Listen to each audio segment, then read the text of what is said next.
Ladies and gentlemen, I'd like to start by thanking the organization and organizers of today's event. For me, as Dutch Minister of Economic Affairs and Climate Policy, it's wonderful to be here in Germany. Because Germany is not only our most important trading partner, it is also a prime example of how to build innovative, efficient industry. And it is vital that we as neighbors work together and with the rest of Europe in order to understand each other better and create a better future, both for Europe as a whole as for our own countries. It is a future in which we as countries and together as the European Union can make our own choices about how we want to structure our economy and our society.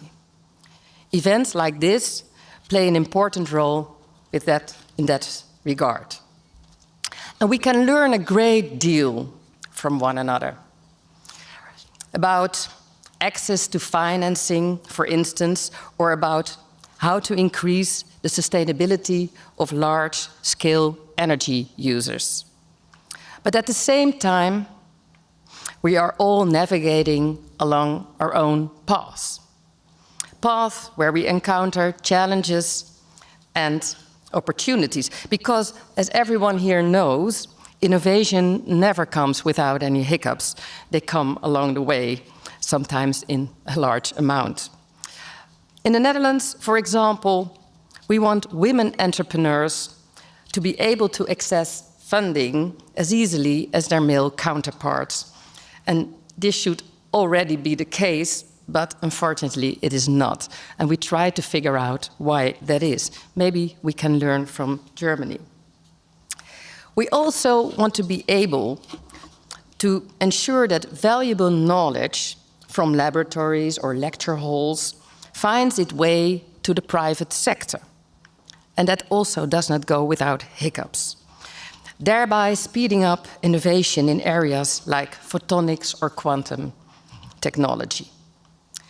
And one example of this is the Quantum Delta Netherlands program, supported by the National Growth Fund.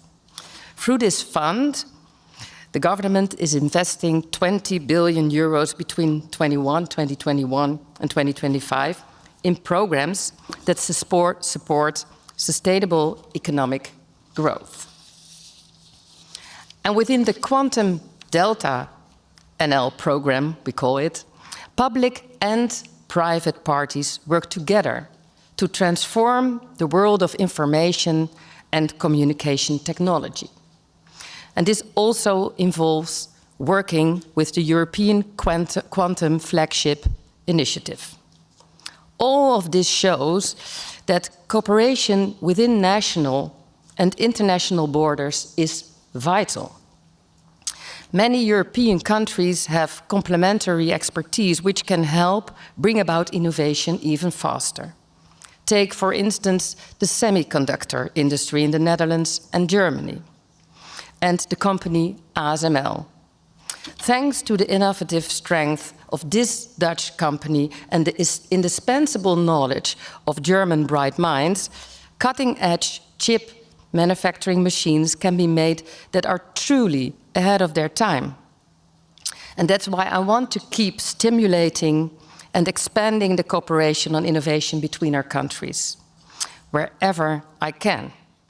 And it's also the reason the German-Dutch Innovation and Technology Pact was signed in 2021. And another great example of our cooperation is the Delta Corridor. This project, initiated by the private sector but supported by the government, proposes a bundle of pipelines connecting the port of Rotterdam, the Camelot industrial complex in the south of the Netherlands, and North Rhine-Westphalia. In order to achieve sufficient volume, Germany's involvement is vital. Industrial clusters in the Netherlands and Germany can use the Delta Corridor to take big steps forward in terms of sustainability.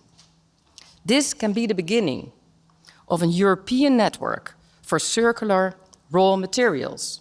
And it's vital that we work together as partners and neighbors to make this happen. And at the same time, I also want to look to like-minded countries beyond Europe.